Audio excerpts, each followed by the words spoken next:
Je suis heureux que vous-même ayez employé le qualificatif prétendu pour évoquer le sujet. En fait, dans un pays où il n'est pas possible d'accuser le gouvernement en place de paresse au regard de l'ampleur des chantiers qu'il ouvre ici et là sur le territoire national, dans un pays où il n'est pas possible de l'accuser non plus sur la qualité des infrastructures qu'il réalise, parce que chacun voit l'exigence de ce gouvernement à faire en sorte que les projets se réalisent suivant des normes et standards internationaux. Dans un pays où la réalité est celle-là, et où l'opposition, parce que ça n'est pas son rôle, n'est pas tenue de commenter ce que fait bien le gouvernement, dans un tel pays, que reste-t-il souvent à l'opposition pour exister, pour survivre? Il faut faire de la manipulation, il faut inventer les situations, il faut créer l'actualité s'il n'y en a pas. Ainsi, vous aurez observé vous-même que chaque fois, ou de façon régulière, cette opposition, elle soulève un sujet qui n'en est pas. Et dès qu'il est vidé, un autre apparaît. On l'a connu sur récemment la révision de la Constitution, les histoires de troisième mandat qui n'ont jamais existé. Et avec les clarifications apportées, chacun a pu comprendre, notre peuple a pu comprendre que la configuration de l'Assemblée nationale aujourd'hui est telle que, même si un tel projet existait ou prenait corps demain dans l'esprit des gens de la mouvance, il n'a aucune chance d'aboutir parce que l'opposition a le nombre de députés qu'il faut pour empêcher éventuellement un tel projet de se concrétiser. Donc on aura compris que ça avait été un sujet agité juste aux fins de la mobilisation politique, aux fins de discréditer ceux qui sont en place. Maintenant que ce sujet leur est retiré, il fallait en trouver un autre. Et c'est celui-là dont vous parlez, le prétendu plan pour assassiner les responsables au premier plan de ce parti, donc décimer la hiérarchie du parti. C'est bien ce que les amis démocrates entendent faire gober au peuple. Mais il ne vous a pas échappé. Comme il n'échappe pas au président du parti Les Démocrates et à tous les militants démocrates, que l'une des choses que le président Talon et son gouvernement réussissent et qui est saluée de partout, c'est d'abord la sécurité à l'intérieur de nos frontières. La libre circulation des personnes et des biens est une chose absolument garantie au Bénin et nous travaillons même à optimiser. Le président vous l'a dit dernièrement, lui il rêve d'un pays où on peut sortir à 0 heure, à 1 heure du matin, à 5 heures du matin, aller et venir et être en toute sécurité, en toute quiétude, vaquer à ses occupations. C'est ce que nous faisons.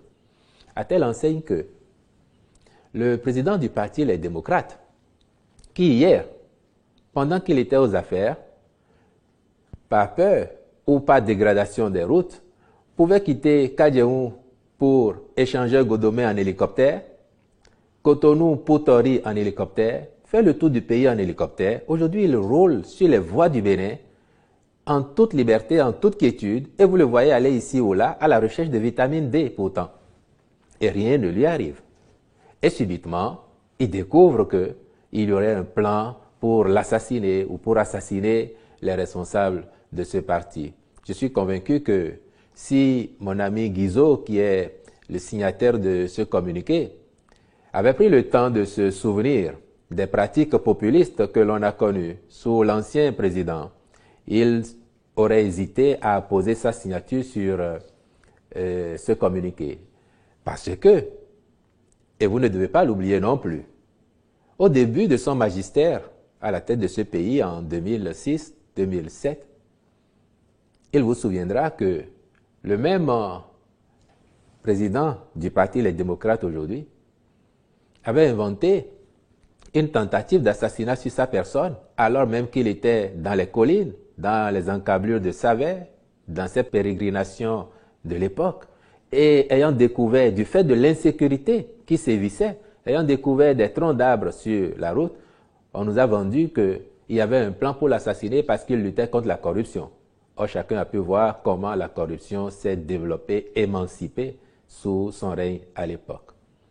Personne n'a oublié que c'est sous son magistère que M. Pierre-Hubert Daïvo a disparu avec son véhicule entier et à ce jour, aucune clarification n'a été faite. Personne n'a oublié les conditions dans lesquelles Mme Sohouji Agbossou, qui avait pourtant été sa ministre, a été liquidée. Et à ce jour, cela n'a pas été élucidé. C'est pour vous dire que les pratiques que le parti essaye d'épingler ne sont pas les nôtres. Ce ne sont pas les pratiques du président Talon et de son gouvernement. Ceux qui sont habitués à ces pratiques, ils se connaissent. Et on les a vus en 2019. Ce n'est pas nous qui avons recruté des chasseurs d'oiseaux pour venir ici s'en prendre aux Béninois.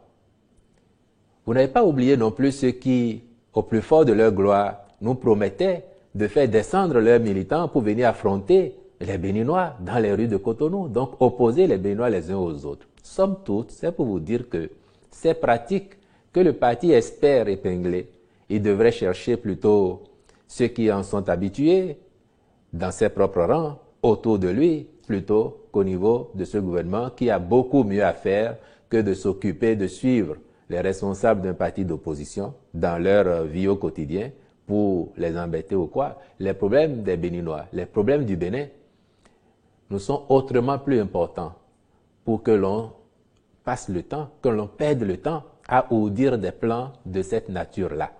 Ce n'est pas notre façon de faire.